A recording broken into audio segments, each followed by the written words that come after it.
നമസ്കാരം. ഇന്നലെയാണ് കണ്ണൂരിൽ യുവതി ഇടിമിന്നലേറ്റ് മരിച്ചത്. ഭർത്താവിന് പരിക്ക് പറ്റുകയും ചെയ്തിരുന്നു.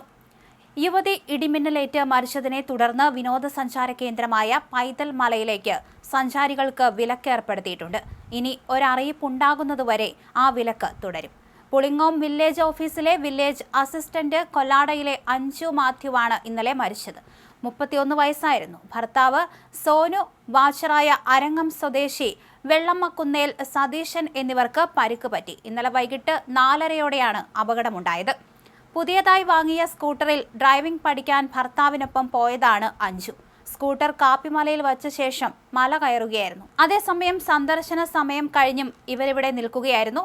ഇവരെ പറഞ്ഞയക്കാൻ വന്നതാണ് വാച്ചർ. ഈ സമയത്താണ് ഇടിവെട്ടിയത്. സ്വർണ്ണാഭരണങ്ങൾ ധരിച്ച അഞ്ജുവിനാണ് കൂടുതൽ പരിക്ക് പറ്റിയത്. വിവരമറിഞ്ഞെത്തിയ നാട്ടുകാർ പരിക്കേറ്റവരെ ഉടൻ തന്നെ ആശുപത്രിയിൽ എത്തിച്ചിരുന്നു. അഞ്ജുവിനെയും സോനുവിനെയും കരുവഞ്ചാലിലെ സ്വകാര്യ ആശുപത്രിയിൽ എത്തിച്ചെങ്കിലും അഞ്ജുവിന്റെ ജീവൻ രക്ഷിക്കാൻ സാധിച്ചില്ല.